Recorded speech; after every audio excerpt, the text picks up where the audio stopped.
Hello everyone. In this lecture, I'm going to show to you how to prove this identity, which is a relationship between the beta function and the gamma function. Now, the terms in here are gamma functions which are defined to be this one, and this one is a beta function which is defined to be this one. Now, in order to start our proof, let me have this one, gamma of alpha times gamma of beta. And this is the same with this one. Then for gamma of alpha, let me have this one, which is this one. Then for gamma of beta, let me have another of this, but using the constant beta instead of alpha and a variable s instead of t. Now this one is a constant as long as alpha is greater than 0. So as a constant, we can move it inside of this integral. So we have here, this one is this one which is gamma of alpha, now inside of this integral in here. Then we can rearrange this.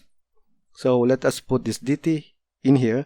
So we have here dt ds, and let us combine both exponentials, this one and this one. So we have here e raised to negative t plus negative s, which is e raised to negative s plus t. Now in order to evaluate these integrals, let us transform this into another form with a different variables x and y. So we have here now the transformation functions, x as a function of s and t, which is equal to s plus t. Then we have here y as a function of s and t equal to t over s plus t. Now for the inverse transformation functions, which are t as a function of x and y and s as a function of x and y. So for this one, we can have here y is equal to t over 4s plus t. We can use this x, so we have here t over x, then t will become x times y, which is this one. So this is one of our inverse transformation function, which is t as a function of x and y. So denoted as s sub 1 of x and y. Now for s, from here, s will become x minus t, which is this one. Then for t, let us use this one. So we have here x minus xy. Then we can factor it out by x, so we have here x times 1 minus y for s. So we have here another inverse transformation function, which is s as a function of x and y, which we denote as s sub 2 of x and y.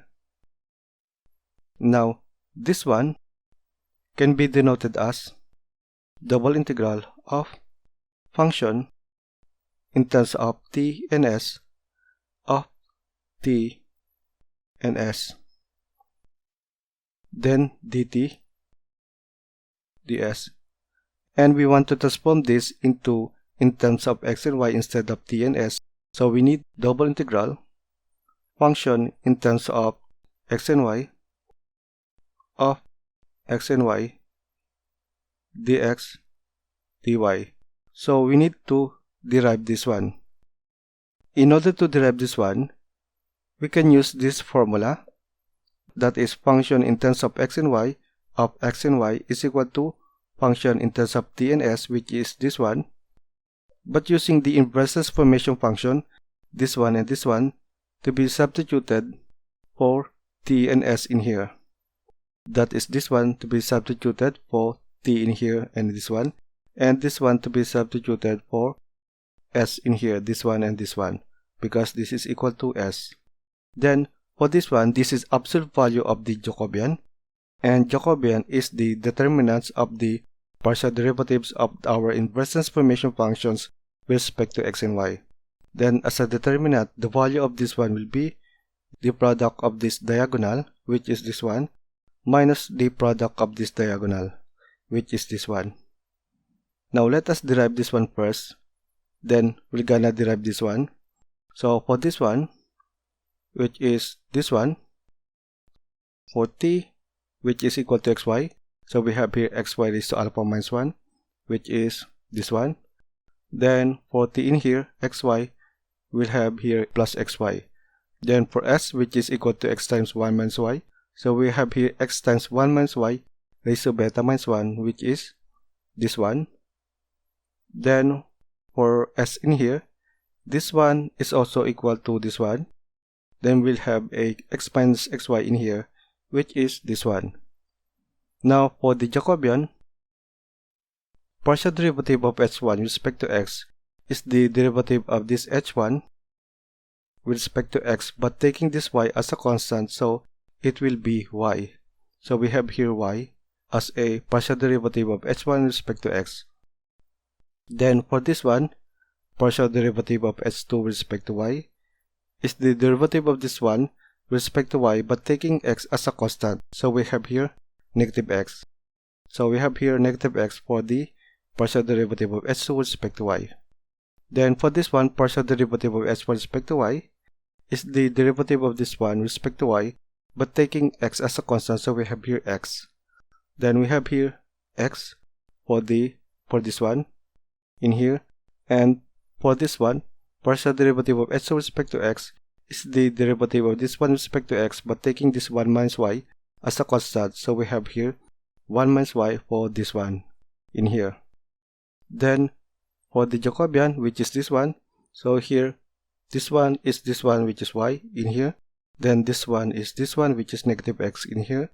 Then minus this one is this one, which is x in here. Then this one is this one, which is 1 minus y in here. Then this one is negative xy, which is this one. Then for this one, it is equal to negative x in here, and minus in here is plus xy. So we have here plus xy. Then we can cancel out negative xy plus xy, which is equal to this one, negative x. Now, this is absolute value of the Jacobian. So we have here, for the absolute value of the Jacobian, it is just equal to the absolute value of this one, which is x. Now, this one is equal to this one, which is this one. So in here, then for this one, which is just x, so we have here x. Then we can collect x from here. So we have here x raised to, for this one, alpha minus 1 in here. Then this one is x raised to beta minus 1, so we have here beta minus 1 in here. Then this one is x raised to 1, so we have here 1 in here. Then we can cancel negative 1 and plus 1. So then for this one in here, then for this one y raised to alpha minus 1, we have this one. Then for this one 1 minus y raised to beta minus 1, we have this one. Cleaning up this one, we'll have this one. So now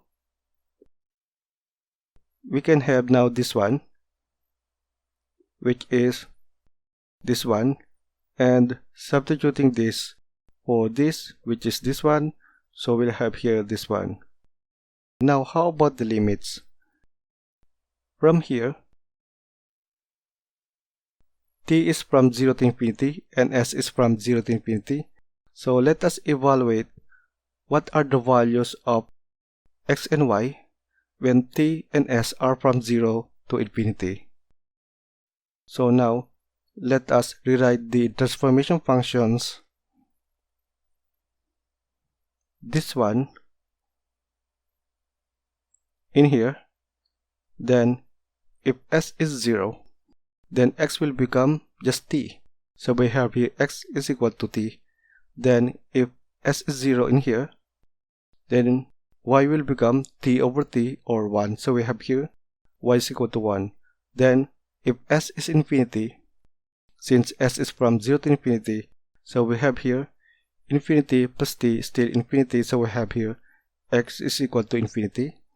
And in here, if s is infinity, infinity plus t is still infinity, and t over infinity is 0, so we have here y is equal to 0. Then, since t is from 0 to infinity, if t is equal to 0, we'll have here x will become s, so we have here x is equal to s. And for this one, if t is 0, so we have here 0 over s plus 0, which is s, so we have here 0. So we have here y is equal to 0. Now, if t is infinity in here, x will be infinity plus s, which is infinity. So we have here infinity. Then if t is infinity in here, so we'll have infinity over s plus infinity. Y will be approaching to 1 as t approaches infinity. So we have here y is equal to 1. Now, in here, x is from t or s until infinity, but t and s can become 0, so x is from 0 to infinity. So we have here x is 0 to infinity. Now, for this one, we have here y is equal to 0 until 1. So we have here 0 to 1 for y.